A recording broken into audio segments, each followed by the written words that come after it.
आप सभी को शालोम, प्यार, सलाम। मैं रेवरेंड डॉक्टर बिनी जॉन एक बार फिर से आप सबके समक्ष उपस्थित हूँ बिब्लिकल न्यूमरोलॉजी के अध्ययन क्षेत्र में ले जाते हुए। और हम एक बार फिर से परमेश्वर का धन्यवाद करते हैं कि परमेश्वर ने हमें अवसर दिया ताकि परमेश्वर के कुछ गुप्त और गूढ़ रहस्यों को एक बार फिर से समझ सकें, सीख सकें और उन पर चिंतन मनन कर सकें। मुझे आशा है, उम्मीद है कि आप लोग अच्छे से अध्ययन कर रहे होंगे और बहुत अच्छे से आप सीख रहे हैं। और परमेश्वर का धन्यवाद हो कि आप के साथ परमेश्वर अद्भुत कार्य कर रहा है। जब है ना आप मुझे फ़ोन करके बताते हैं या मैसेज करके बताते हैं तो मेरा हृदय बड़ा आनंदित हो जाता है कि वास्तव में परमेश्वर अद्भुत रीति से काम कर रहा है और आप लोग सीख रहे हैं। ये है ना बहुत अच्छी बात है, क्योंकि परमेश्वर के वचन को, परमेश्वर की गहराई की बातों को, उसके रहस्यों को समझना, सीखना, ये हमारे विश्वास की बढ़ोतरी के लिए होता है कि परमेश्वर ने कैसे कैसे गुप्त रहस्य इस संपूर्ण बाइबल के अंदर रखे हैं। आज का भी हमारा कुछ ऐसा ही सब्जेक्ट होने वाला है जिसमें हम लोग एक और गुप्त रहस्य का आज उजागर करेंगे और आप सीखेंगे कि परमेश्वर कितने अद्भुत तरीके से काम कर रहा है और उसने किया है। भविष्य में भी वो काम कर रहा है और जो पूर्व में उसने काम कर दिया है वो भी है ना आपको देखने के लिए मिलता है।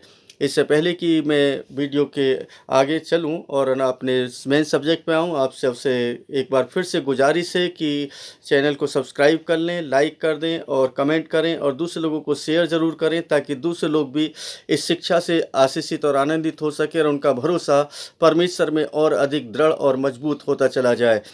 आज हम बात करने वाले हैं एक और भी महत्वपूर्ण बात पर जो कि बाइबल के अंदर छुपा है और ये ऐसा रहस्य है जिस रहस्य पर बहुत सारे लोगों ने ना चर्चा की है। ऐसा नहीं कि मैं अकेला हूँ, मैं कभी भी ये नहीं कहता कि मैं अकेला हूँ, लेकिन काफ़ी लोगों ने है ना, मैंने देखा है कि कुछ लोगों ने, काफ़ी तो नहीं कहूँगा कि कुछ लोगों ने इस पर प्रकाश ज़रूर डाला है।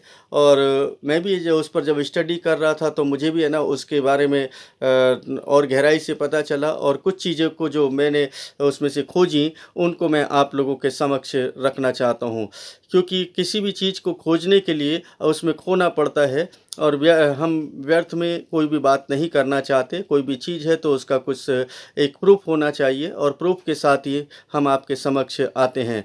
आज मैं बात करने वाला हूँ परमेश्वर यहोवा के मिलाप वाले तंबू के अंदर, या मिलाप वाला तंबू जो है ना, जो छावनी खड़ी की गई थी, उस छावनी के अंदर यीशु मसीह के क्रूस का एक चिन्ह वहाँ पर है ना मौजूद है, जिस चिन्ह के विषय में परमेश्वर स्वयं है ना वहाँ पर डायरेक्शन दे रहे हैं और परमेश्वर खुद है ना व्यवस्थित कर रहे हैं। ये मूसा ने नहीं किया, बल्कि परमेश्वर ने स्वयं उस व्यवस्था को ठहराया और उसको सिस्टमेटिकल ढंग से किया है। तो मैं उसको है ना आज आपके समक्ष रखना चाहूँगा। और जब इस्राएली लोग मिस्र की गुलामी से निकले और उसके बाद जब है ना मूसा को कहा गया कि तो मिलाप वाला तंबू बनाना, तंबू को खड़ा करना, तब मिलाप वाले तंबू को खड़ा करने के लिए परमेश्वर ने डायरेक्शन दिया कि किस तरीके का वो तंबू होगा और कौन कौन से लोग कहाँ कहाँ पर होंगे। और वहीं पर एक भेद की बात छुपा दी थी परमेश्वर ने, और वो भेद की बात क्या है उसको आज हम जानने की कोशिश करेंगे कि परमेश्वर कितना रहस्य में है और किस तरीके से वो अपने भेद की बातों को वहाँ पर छुपा करके रखता है। सबसे पहले तो आप ये एक बात को समझ लें, परमेश्वर व्यवस्था का परमेश्वर है। इसलिए लोगों के जो बड़ा समूह जो वहाँ से निकला था उसको व्यवस्थित करने के लिए व्यवस्थित रूप से ही एक जगह पर उनको बिठाना था कि कहाँ पर उनको रखा जाए। परमेश्वर ने उस शिविर को, यानी कि जो मिलाप वाला तंबू जो मूसा को बोला कि ना ये मिलाप वाला तंबू खड़ा किया जाए, उसको स्थापित करने के लिए एक नक्शा बना करके दिया और उस नक्शे के अंदर ही बहुत कुछ छुपा था। और जब है ना कोई भी बात होती है कि एक तरीके से जैसे मकान बनाते तो हमें एक नक्शे की ज़रूरत होती है, तो यहाँ पर परमेश्वर ने एक नक्शा बनाया और उस नक्शे के तहत ही उस मिलाप वाले तंबू को खड़ा किया गया। उसके अंदर कुछ इस तरीके से था, अगर है ना हम गिनती की पुस्तक उसके 2 बाब और उसके 17 पद में पढ़ेंगे तो मिलाप वाला तंबू जो था बीचों बीच था। गिनती की पुस्तक 2 उसके 17 में मिलाप वाला तंबू, जहाँ पर परमेश्वर का तेज उतरना था, परमेश्वर को जहाँ पर ना बातचीत करनी थी, और मूसा जब है ना वहाँ पर है, हारून वहाँ पर है, और वो उनसे जब परमेश्वर से मेल करने के लिए, मिलाप करने के लिए, बातचीत करने के लिए जाएंगे, तो उस जगह पर वो जो तेज उतरेगा वो किस जगह होगा? सेंटर में, यानी कि बिल्कुल सेंटर में उसको रखा गया। और यहीं पर एक भेद की बात छुपी है, और यहीं पर एक रहस्य है, जिस रहस्य को मैं आगे चल कर के उजागर करूँगा। आप लोग है ना जब उसको देखेंगे तो आपको मालूम चलेगा कि अरे ये तो बहुत ही गंभीर है ना रहस्य है, इस रहस्य के बारे में हमने कभी सुना ही नहीं और सोचा ही नहीं। तो मैं आपको बताता चलूँ कि किस तरीके से ना परमेश्वर ने व्यवस्था को बनाया वहाँ पर। आप गिनती की पुस्तक के अंदर आप देख सकते हैं, दो बाब के अंदर, तो वहाँ पर कुछ है ना इस तरीके से रखा कि पूर्व की ओर यहूदा, इस्सार और जबूलून, यानी ये तीनों का जो गोत्र हैं वो डेरा डालेंगे पूरब की तरफ। आप देखें कि डायरेक्शन दिया है कौन सी दिशा में कौन सा गोत्र होगा। अब यहाँ पर है ना कई बार है ना जब बहुत सारे इधर उधर की बातें करने लगते हैं, तो मुझे है ना लगता है कि वो कभी बाइबल को शायद पढ़ते नहीं, या कुछ सुन करके ही इस तरीके से बयानबाजी करने लगते हैं। वो अच्छा नहीं है। आप पहले चिंतन करें, मनन करें। अगर मेरी वीडियो में भी अगर कोई बात है ना सुनते हैं, तो स्टार्टिंग में जब सुनते हैं तो उसको पूरी वीडियो को सुनेंगे, तब जा कर के आपको अंत में समझ आएगा। खाली 2 मिनट या 4 मिनट की वीडियो में आपको कुछ भी समझ में नहीं आएगा। इसलिए ऐसे भाई और बहनों से मेरे हाथ जोड़ करके एक रिक्वेस्ट है कि वो पूरी वीडियो देखने के बाद तब जा कर के कुछ है ना इस तरीके के कोई भी कमेंट करते हैं तो वो करें तो बेहतर रहेगा, क्योंकि उसमें क्वेश्चन मार्क जो लगाते हैं वो अच्छी बात नहीं होती है। और इस तरीके से हम परमेश्वर के कार्य में एक बाधा भी डालते हैं, क्योंकि उस कमेंट को पढ़ कर के कई लोग जो है वो विचलित होते हैं। अरे हाँ, ये तो ऐसा नहीं, ऐसा ही है। तो आप परमेश्वर के राज्य में लोगों को ले जाने के लिए ना कार्य करें। आपका व्यक्तित्व जो है आप ही के हाथ में है, आप ही उसको निखार सकते हैं। मैं उसको नहीं निखार सकता, मैं केवल एक डायरेक्शन दे रहा हूँ। और डायरेक्शन क्या है? बाइबल से ही है। बाइबल जो बता रही है मैं उसको आप लोगों के समक्ष जैसा है वैसा ही रख रहा हूँ, उसमें कुछ भी अपना नहीं मिला रहा हूँ। मैं है ना बार बार इस बात को बोलता हूँ कि बिब्लिकल न्यूमरोलॉजी जो है ये हर एक मसीह के लिए इतनी ज़रूरी है उसको जानना, कि वो अगर इसको जान लेगा तो परमेश्वर के गूढ़ रहस्यों को समझना शुरू कर देगा, परमेश्वर की कार्यशैली को समझना शुरू कर देगा, परमेश्वर किस तरीके से काम करता है उसके विषय में वो गंभीरता से विचार करने लगेगा। और मैं आपको बता दूं कि ये बिल्कुल नया सब्जेक्ट है, तो इसलिए लोगों को इतनी जल्दी है ना समझ में भी नहीं आएगा, उसको थोड़ा सा तो समय दीजिए। और ये मैं परमेश्वर का धन्यवाद करता हूँ कि आप में से जो सैकड़ों लोग हैं जो इस पर इंटरेस्ट ले रहे हैं, उनके लिए परमेश्वर का धन्यवाद। परमेश्वर ने उनके मन को, आत्मा को ना तैयार किया ताकि वो इसको सीख सकें। तो यहाँ पर मैं उस की बात बता देता हूँ कि वो तंबू कैसे ना छावनी कैसे डालनी थी। तंबू जो है छावनी के बीचों बीच था, यानी परमेश्वर के लिए जो तंबू बनाया जाना था, मेल मिलाप जो है ना का होना था, वो बीचों बीच थी। गिनती 2:17 में पढ़ सकते। पूर्व में यहूदा, इस्कार और यबूलून थे, और पश्चिम के अंदर एप्रैम, मनश्शे और बिन्यामीन, यानी इनका डेरा डाला जाना था, और बाकायदा झंडे के साथ में। उत्तर की ओर दान, आसेर और नप्ताली के गोत्रों का बसेरा था, यानी कि उनको वहाँ पर डेरा डालना था। और दक्षिण की ओर रूबेन, सिमोन और गाद के गोत्रों ने डेरा डाला। कई विशेषज्ञों का तो यह भी मानना है कि स्वर्ग से जब परमेश्वर ने शिविर को देखा तो एक दृश्य नजर आया, और वो दृश्य जो है परमेश्वर स्वयं है ना बना रहा था। और उसी दृश्य की मैं बात कर जा रहा हूँ कि वो दृश्य से ऊपर से कैसा दिखाई देता होगा। तो आपको सबसे पहले आप एक ये पिक्चर को देख लें। तो यहाँ पर कुछ कैलकुलेशन दी है। इस कैलकुलेशन के अंदर आप देखेंगे तो मैंने कुछ जो कैलकुलेशन लगाई है, इस कैलकुलेशन के अंदर बहुत ही बारीकी से ना मैंने कोशिश की है। एक जगह एक करेक्शन है, इस सार के जो काउंटिंग है उसमें 5 है ना प्रिंट नहीं हुआ है, इसलिए ना उसको 54 पढ़ेंगे तो ना बाकी आपको देख लेंगे उसमें। तो मैंने देखा है कि हमने देखा इसके अंदर कि कैंप ऑफ इसराइल यहाँ पर है, यानी कि इसराइल के जो कैंप जो लगाना था, जो छावनी डालनी थी, वो किस तरीके की है यहाँ पर पूरा वो दिया है। और सेंटर के अंदर क्या दिया है? लेवी का वो दिया है। लेवी का जो भाग था, लेवी को इन सब से अलग रखा था, लेवी गोत्र को, ताकि वो परमेश्वर के सेवा टहल कर सके। इसके विषय में मैं ज़्यादा है ना चर्चा नहीं कर रहा हूँ, क्योंकि ये एक और दूसरा सब्जेक्ट है, उसमें हम बाद में कभी बात करेंगे, क्योंकि मैं हर वीडियो में एक बात बोलता हूँ कि बाद में, क्योंकि इतना सारा मटेरियल होता है कि मैं उसको एक वीडियो के अंदर कभी भी नहीं दे सकता, इतने 20 से 25 मिनट के अंदर। उसमें है ना मुझे फिर बहुत ज़्यादा ना जाना पड़ता है, इसलिए मैं साथ में ये भी बता देता हूँ कि आपको आगे उसके विषय में मिलेगा। यहाँ पर आप देख रहे होंगे उसमें आपको कुछ कुछ लिखा हुआ भी नज़र आ रहा होगा। और यहाँ पर जो देख रहे हैं कि वेस्ट के अंदर कौन कौन सा कैंप है, और आपका ईस्ट में कौन सा है, साउथ में कौन सा है, नॉर्थ में कौन सा है, और सेंटर में कौन सा है।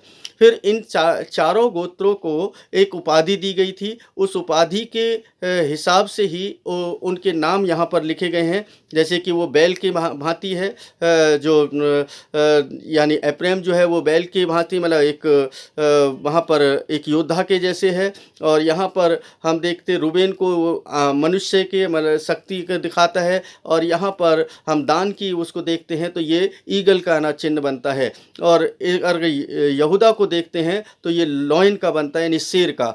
तो इसलिए हम कहते हैं सिंह का डाबरू यीशु मसीह इसी वंश से आते हैं। खैर है ना, इसको है ना हम अलग कर देते हैं। और इसके बाद हम एक और है ना बात पर चर्चा करेंगे कि ये जो है ना संख्या है, ये बड़ी विचित्र सी संख्या है। अब इसकी संख्या को आप देखें तो इस संख्या के अंदर एक ख़ास बात जो आप देखेंगे वो चीज़ है ना बहुत महत्वपूर्ण है। उसको देखें तो जो रूबेन की है ना संख्या है 1,51,400 है। ठीक है, अब इसको देखते चले जाएंगे तो आपको मालूम चलेगा कि यहाँ पर ना क्या होने वाला है। ठीक है, अब ये रूबेन की है तो ये रूबेन जो है वो हमारी लेफ़्ट साइड में, मतलब मेरी लेफ़्ट साइड में रूबेन, ओके, साउथ साइड में है। और उसके जस्ट अपोजिट में देखूं तो 1,08,100 जो है ये एप्रैम के हैं, एप्रैम के ना गोत्र के हैं। यानी कि ये इसमें तीन गोत्र शामिल है, लेकिन जो मेन है वो एक ही का नाम दिया गया है। और इसी तरीके से वहाँ पर बाइबल के अंदर भी लिखा है। आप उसको गिनती 2 को पूरे को चैप्टर को पढ़ सकते हैं, वहाँ पर आपको मिल जाएगा। और इसको है ना क्या रखा, नॉर्थ में रखा। और उसके जस्ट है ना हम देखें कि इन दोनों के बीच में जो वेस्ट है, वेस्ट में है ना किसको वेस्ट में रखा, सॉरी वेस्ट में जो है ये आपका इसका एप्रैम का है। और दान का जो है ये आपका नॉर्थ में है। तो ये नॉर्थ मतलब साउथ वेस्ट नॉर्थ ये 3 हो गए। लेकिन इनकी संख्याओं में अगर देखें तो इनकी संख्याओं का जो योग है वो बड़ा अद्भुत है। आप देखें इसकी संख्याओं का, आप काउंटिंग करें, 6,03,550 लोग वहाँ से निकले। और उनकी काउंटिंग यहाँ पर ना दी गई है। और इस काउंटिंग के अंदर आप देखें तो दान का जो है ना है 1,57,600 है। अब जो सबसे ज़्यादा जो संख्या है वो संख्या किसकी है, यहूदा के गोत्र की है। यहूदा के गोत्र की संख्या, तो यहूदा के गोत्र की जो संख्या है वो संख्या आप देखें 1,86,400 है।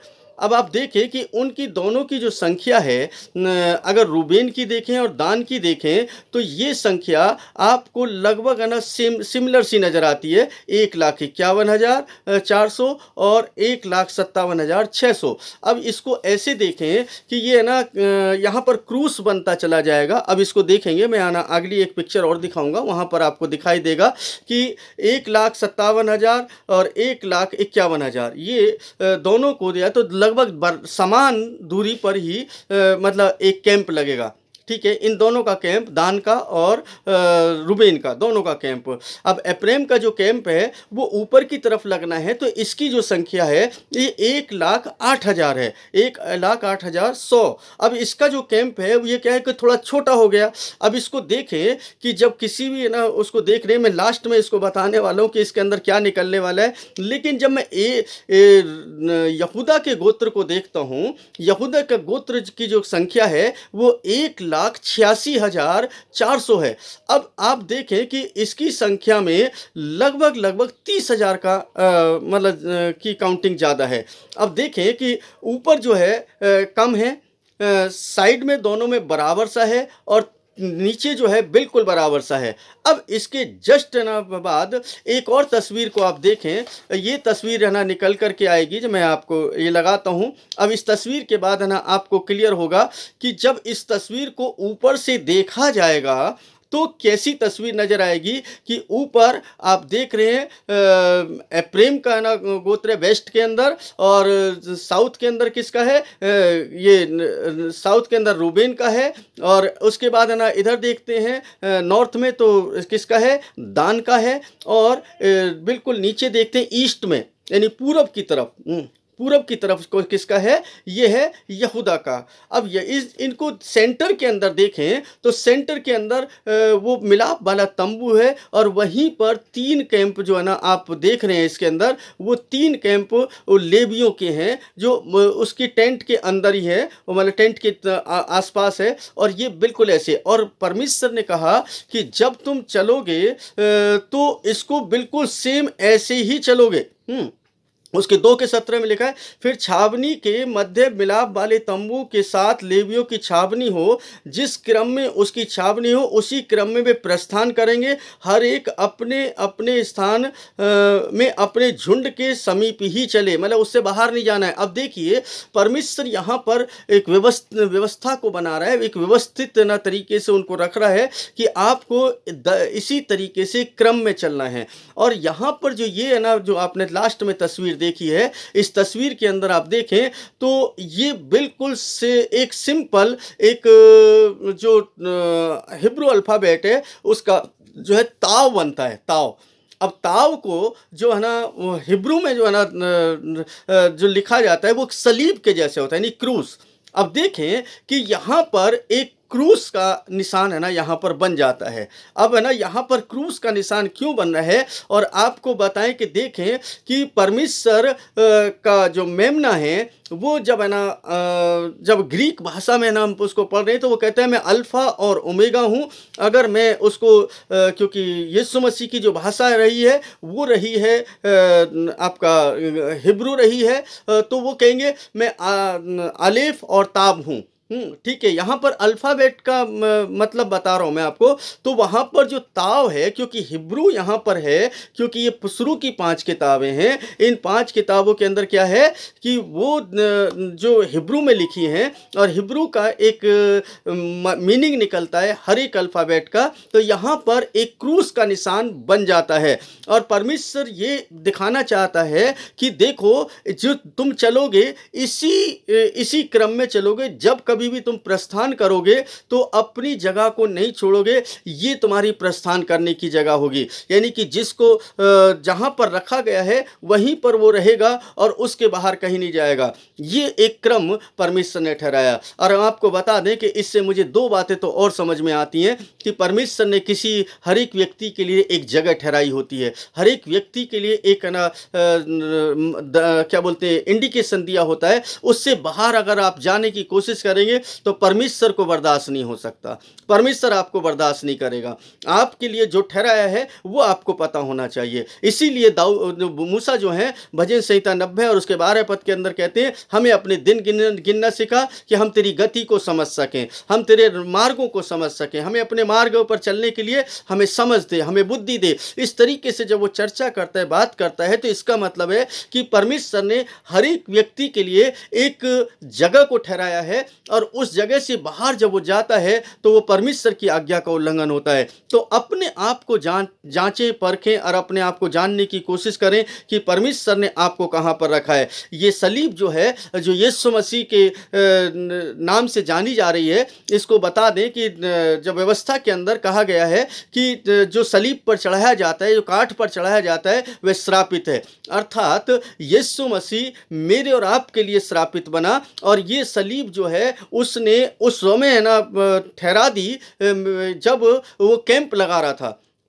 इन्हीं में से तो निकल कर के किससे निकल कर के आना था? इसी याकूब के वंश से, इस्राएल के वंश से ही तो आना था। और उसमें भी किसके वंश से निकल कर आए? यहूदा के वंश से। और ये यहूदा का वंश कौन सा है? जो है ना पूर्व पूर्व में है ना, जो टेंट लगा है पूर्व क्षेत्र में है। और है ना बाइबल बताती है कि जब है ना यीशु मसीह का जन्म होता है तो मजूसी लोग किधर साइड से आते हैं? पूर्वी क्षेत्र से आते हैं। इसका मतलब साफ साफ इंडिकेशन है कि परमेश्वर हमें गाइड कर रहा होता है कि हमें ना, कि हमें क्या करना चाहिए। और लेकिन हम उसकी गाइडेंस को अनदेखा कर देते हैं, हम उसको देख नहीं पाते। तो यीशु मसीह जो है वो सलीब पर जो चढ़ाया गया, उसकी जो क्या बोलते हैं इबारत है, उसको कैसे सलीब पर चढ़ाया जाएगा वो पहले से ही डिसाइड कर दिया गया। उसकी कौन सी तारीख थी, उस तारीख के विषय में हम नूह के जहाज के बारे में जब बात कर रहे थे, जब है ना, तो उसमें आपको बताया गया है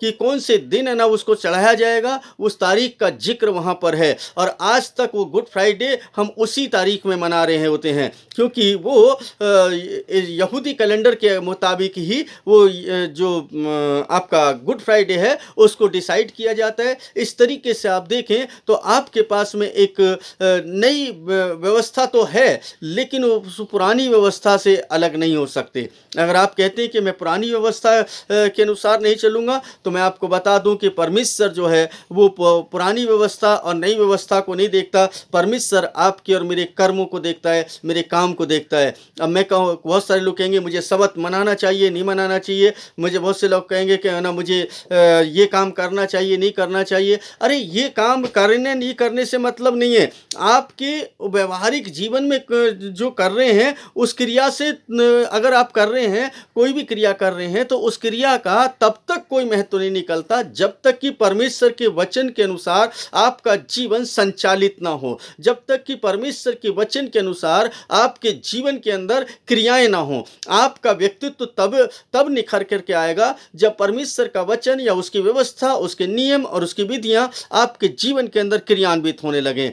ये अच्छा है कि आप परमेश्वर के वचन को जानते हैं, बहुत अच्छी बात है। तो मैं आपको एक बात बता दूं, इसमें ये बिल्कुल सत्य है कि परमेश्वर के वचन को आपको जानना चाहिए। और ये भी सत्य है कि शैतान हम सबसे ज़्यादा परमेश्वर के वचन को जानता है। उसको वचन हमारी हार्ट याद है, और हमसे ज़्यादा वो है ना ज्ञानवान और हमसे ज़्यादा बुद्धिमान व्यक्ति है ना वो रहा है, क्योंकि परमेश्वर के साथ रहता था। हमें इतना वचन याद ना हो, उसको अधिक याद है, और उसको पता है कि कौन सी बात कहाँ पर परमेश्वर ने कही और क्या कैसे लिखी है। तो आज तक ज़्यादा जानना भी वो व्यक्ति, वो स्वर्गदूत जो है, वो आज तक शैतान बना हुआ है। इतना ज़्यादा है कि यहाँ ये लिखा है, वहाँ ये लिखा है, वो इतना जानने के बाद भी आज तक शैतान बना हुआ है। लेकिन सही बात क्या है कि वो जो वचन लिखा है हमारे जीवन में काम कर रहा है या नहीं कर रहा है, हम उसके अनुसार चल रहे हैं या नहीं चल रहे। लिखा तो है, लिखा तो ये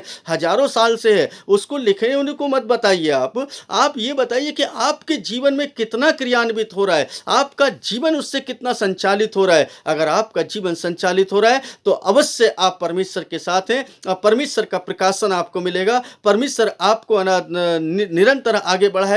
और परमेश्वर का बढ़ाना ये नहीं है कि ना आपको बहुत सारी वैसी चीजों को देगा, परमेश्वर आपके व्यक्तित्व को निखारेगा।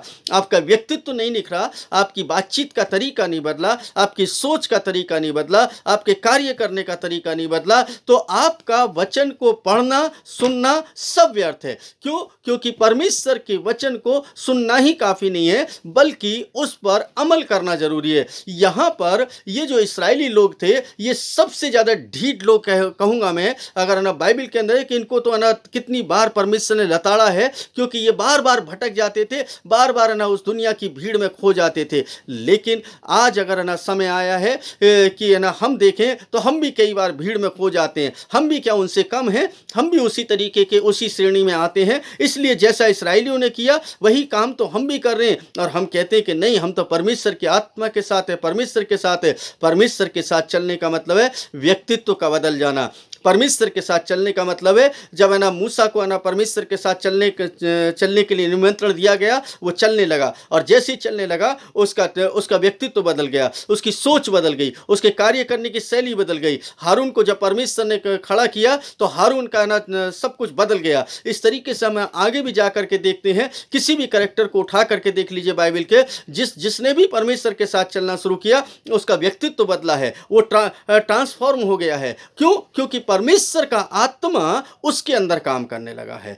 अब अगर मान लीजिए परमेश्वर का आत्मा काम कर रहा है तो अवश्य हमारे लिए अद्भुत कार्य होगा, अन्यथा नहीं होगा। तो मेरा जो है ना आज का जो टॉपिक था वो ये था कि परमेश्वर ने उस क्रूस को वहां पर उस संख्या के माध्यम से भी दिखाया है, उस संख्या के माध्यम से दिखाया है, और एक पीरियड दिखा रहा है वो वहां पर। ताव को अगर हम देखें तो ताव का नंबर 400 बनता है, और ये 400 बनता है तो 400 एक जो समय को दिखा रहा है, एक पीरियड को दिखा रहा है। यानी कि उसने कुछ सोच रखा है कि मैं ये सब कुछ करूँगा। एक जैसे 400 साल के ना लिए ना मिस्र के अंदर गुलामी है, और ये 400वीं है ना संख्या जो है बाइबल के अंदर एक पीरियड को भी दिखाती है, और परमेश्वर के काम करने के तरीके को भी बता रही है, परमेश्वर कैसे काम करता है। और यहाँ पर उस सलीब का बिल्कुल बाकायदा एक चिन्ह बना दिया उसने कि देखो तुम्हें ऐसे ऐसे इतनी संख्या में वहाँ पर रहना है। अब ये नंबर्स का खेल है कि परमेश्वर ने उनके नंबर के हिसाब से एक सलीब को क्रिएट किया है वहां पर। ये सलीब जो आप देख रहे हैं ये परमेश्वर ने क्रिएट की, न कि किसी मनुष्य ने, मूसा ने नहीं की। परमेश्वर बता रहा है कि तुम्हें उनकी संख्याओं को किस रीति पर रखना है और कहां कहां रखना है। तो अजी जो आज मुझे आशा है, उम्मीद है कि आपको आज का जो ये बहुत ही अच्छा अद्भुत जो ज्ञान है जो परमेश्वर के वचन से है, ये है ना आपको पसंद आया होगा, और आप है ना इसका आनंद उठा रहे होंगे, और परमेश्वर के से और अधिक प्रेम कर। परमेश्वर कितनी लंबी प्लानिंग बनाता है। आपकी प्लानिंग बहुत छोटी होती है, परमेश्वर की प्लानिंग बहुत पहले से तैयार हो जाती है। परमेश्वर ने हजारों साल पहले यीशु मसीह की मृत्यु के लिए उसने ना उस क्रूस के निशान को उन छावनी के अंदर स्थापित किया। अब देखें कि परमेश्वर कितना अद्भुत काम करने वाला है। वो मेरे और आपके जीवन को भी बदल सकता है, मेरे और आपके जीवन के अंदर काम कर सकता है। परमेश्वर आप सबको बहुतायत के साथ आशीष दे, बरकत दे, आपके घर परिवार में सुख शांति बनी रहे। इन्हीं शुभकामनाओं के साथ मैं आपके समीप आता हूं, और इन्हीं प्रार्थनाओं के साथ हमेशा ना आपके लिए प्रार्थनाएं करता हूं, ताकि ना परमेश्वर आपको हर तरीके से सुरक्षित रखे, आनंदित रखे, और आपके घर परिवारों में और आपके काम काजों में हमेशा शांति मिलती रहे, और परमेश्वर का कार्य आपके जीवन में होता रहे, और आप निरंतर आप परमेश्वर में बढ़ते चले जाएं। आपसे अंत में एक बार फिर से गुजारिश है, चैनल को सब्सक्राइब कर लें, लाइक कर दें, कमेंट कर दें, और दूसरे लोगों को शेयर जरूर कर दें, ताकि दूसरे लोग भी इससे आशीषित हो सकें। परमेश्वर का धन्यवाद हो। आप सबको एक बार फिर से प्यार, सलाम, शालोम।